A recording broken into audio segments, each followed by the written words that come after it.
Crime drama, crime thrillers OTT का सबसे popular, सबसे प्रॉफिटेबल जॉनर। हर बार ओटीटी पे कुछ ना कुछ, कोई ना कोई क्राइम थ्रिलर या क्राइम ड्रामा आते रहते हैं। और इस हफ्ते भी, इस फ्राइडे को भी नेटफ्लिक्स पे एक क्राइम ड्रामा आया है जिसका नाम है डब्बा कार्टेल। नाम बड़ा इंटरेस्टिंग लगता है, तो देखते हैं हमारे इस रिव्यूज़ के रिव्यू में कि डब्बा कार्टेल में ऐसी क्या है खास बात, क्या है भाई, किसमें है कितना दम।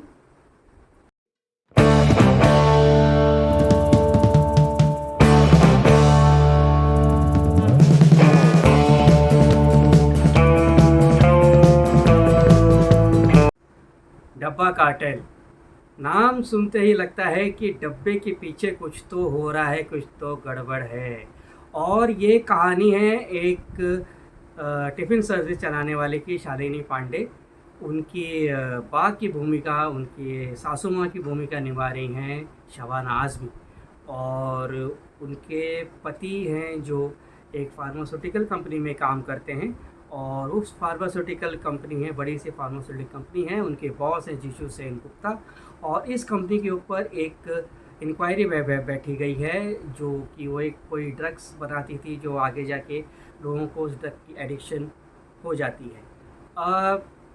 जीशु सेन गुप्ता की कंपनी के ऊपर जो इंक्वायरी बैठी है उसको गजेंद्र राव, जिसके ऊपर इन्वेस्टिगेट कर रहे हैं, उस पर उनका साथ दे रहे हैं साई तनमानकर। वो एक पुलिस ऑफिसर हैं।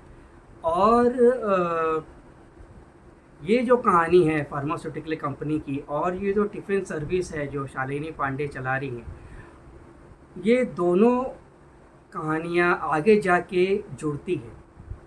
होता यूँ है कि जो शालिनी पांडे की असिस्टेंट हैं, निमिषा से जैन, जो उनको असिस्ट करती हैं, वो एक हाउस हेल्पर का काम करती हैं और इनको डिलीवरी में सपोर्ट करती हैं। ये जो डब्बा सर्विस है वो आगे जाके एक ऐसे चुंगल में फंस जाती हैं जहाँ पे इनको डब्बे में खाने के साथ उनको सप्लाई करने पड़ते हैं गांजा, ड्रग्स।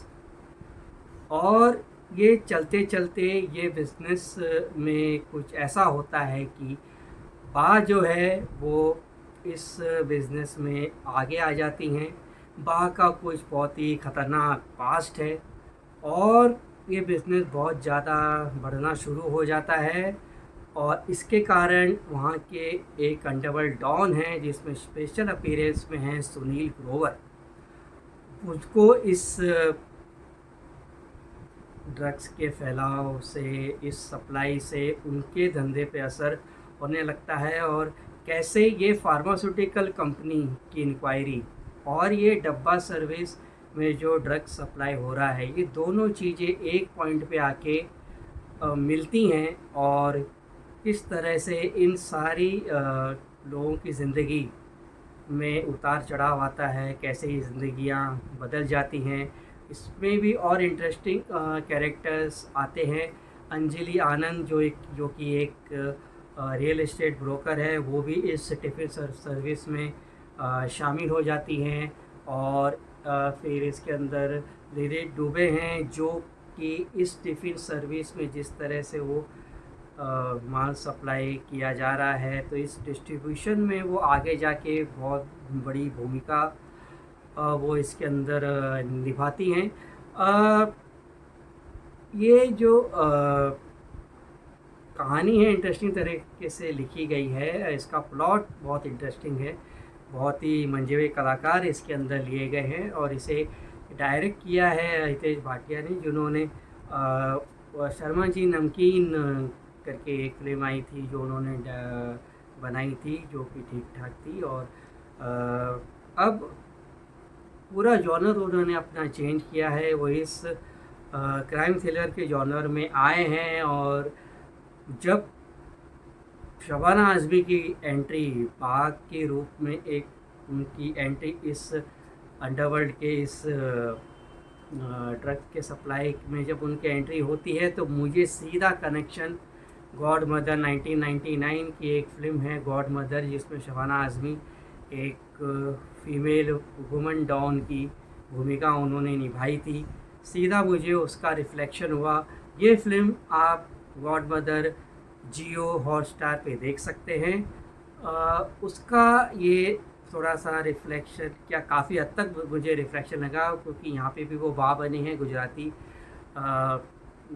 बेस उनका कैरेक्टर है, और थोड़ा-सा उनका ऑरा जो था वो उससे थोड़ा बहुत मुझे मिलता-जुलता लगा। अगर मैं ये कहूँगा कि ये गॉड मदर पार्ट 2 है इन एपिसोडिक वे में, तो कुछ गलत नहीं होगा। लेकिन प्रॉब्लम क्या है कि प्लॉट तो इंटरेस्टिंग है, अच्छा खासा है, लेकिन जो कन्विंसिंग जो पार्ट है इसका, क्योंकि इसमें बा की एक बा का खतरनाक पास्ट है। वो पास जो है वो क्या है, वो तो मैं कुछ बताऊंगा नहीं, वो आपको जब देखेंगे तो आपको पता चलेगा। स्पॉइलर मैं देना नहीं चाहता हूँ। ये है कि जब बाघ का इसमें आना और फिर इसमें पूरी तरह इन्वॉल्व हो जाना, ये मुझे उतना कन्विंसिंग नहीं लगा। हालांकि शालिनी पांडे को ये करना पड़ रहा है क्योंकि ये उसकी मजबूरी है, वो समझ में आता है। निमिषा सज्जन को ये करना पड़ रहा है, वो समझ में भी आता है। अंजलि आनंद भी इसके अंदर इन्वॉल्व हो जाती हैं, वो भी समझ में आता है। ज्योतिका, एक जो साउथ की बहुत बड़ी एक्ट्रेस है, जानी मानी एक्ट्रेस है, वो भी इसके अंदर है, उनका भी जुड़ना इसके समझ में आता है। ज्योतिका जिशु सेन गुप्ता की वाइफ बनी हैं, जो अपना एक गारमेंट्स का बिजनेस चलाती हैं, वो भी इस रैकेट में इन्वॉल्व हो जाती हैं, तो उनका भी एक रीज़न है, वो समझ में आता है, वो किस तरह से इसके अंदर इन्वॉल्व हो जाती हैं अनजाने में। इन सब के रीज़न मुझे समझ में आए। किसी के ज़्यादा कन्विंसिंग थे, जैसे कि कम कम कन्विंसिंग थे, लेकिन सबसे कमज़ोर कड़ी और सबसे स्ट्रॉन्ग कड़ी शबाना आज़मी है इस पूरे वेब सीरीज़ की। शबाना आज़मी का जो वो रीज़न है फिर से आना और फिर से अपनी जगह बनाना, वो कन्विंसिंग नहीं है। उनका क्या, उनका इनकी एक्टिंग, उनके ने जिस तरह से उन्होंने अपने किरदार को निभाया है, जिस तरह से पर्दे पे पेश किया है, वो बहुत ही कन्विंसिंग है। बहुत ही कन्विंसिंग वे में उन्होंने अपना काम किया है। बहुत ही अच्छी कलाकारा है, मंजेवी कलाकारा है, बहुत बेहतरीन से बेहतरीन काम वो बड़े पर्दे पे कर चुकी हैं। पर जो उनका वापस आना कुछ मुझे नहीं जमा, बहुत ही कमज़ोर रीज़न था वो कि खून लग गया है, ये क्या है, मतलब आई समझ में नहीं आया इतना। ऐसा नहीं था ये प्रॉब्लम है। हाँ, हो सकता है कि इसका जब सेकंड पार्ट आए तो शायद थोड़ी सी जान इसके अंदर और आए।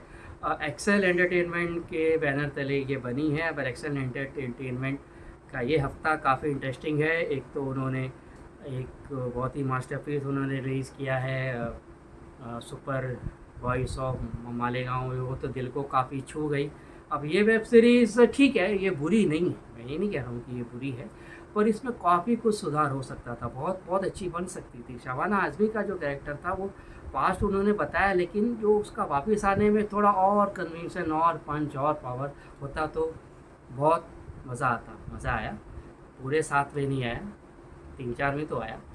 तो इन सबको मिला के, एक्टिंग को मिला के, इनके प्लॉट में जो इंटरेस्टिंग पहलू हैं, और जो एक वुमेन एम्पावरमेंट कहने की जो उन्होंने बात की है, जो कहीं पे जमी है कहीं पे नहीं जमी है, ऑफ और डाउन ये जो चलता है। और एक और चीज़ है, जो एक जो रोग लगा है, मैं नहीं कह रहा हूँ कि जिस तरह से उन्होंने अंजलि आनंद और असाई तनमनगर का जो रिलेशन दिखाया है, तो इसके पीछे भी कोई ऐसा वो डायरेक्टली आ जाता है, टू द फेस है, उसके पीछे भी थोड़ा सा बैकग्राउंड होता तो ज़्यादा समझ में आता, ज़्यादा कन्विंसिंग लगता। कुल मिलाकर एक्टर्स की एक्टिंग, जो कि सबने बेहतरीन काम किया है, सबका काम बढ़िया है। शबाना आज़मी, गजेंद्र राव, शालिनी पांडे, अंजलि आनंद, निमिषा सज्जन, सबका काम अच्छा है। ज्योतिका का काम भी काफ़ी अच्छा है। लेले डुबे भी छोटा सा जोड़ जितना भी भला है उसमें काफ़ी अच्छा उन्होंने काम किया है। सबकी एक्टिंग अच्छी खासी है। तो इन एक्टिंग को लेके मैं इसको 3 स्टार दे दूंगा, थोड़ी सी दया खा के। और आपसे ये गुजारिश करूंगा कि अगर आप ये सीरीज़ देखते हैं तो हमें लिख के बताएं कि आपको ये सीरीज़ कैसी लगी।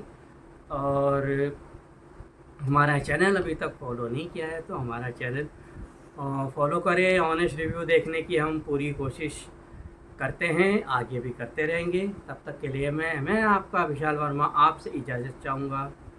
खुश रहें, आबाद रहें, अपना ख्याल रखें और अपनों का ख्याल रखें। गुड बाय, फिर मिलेंगे।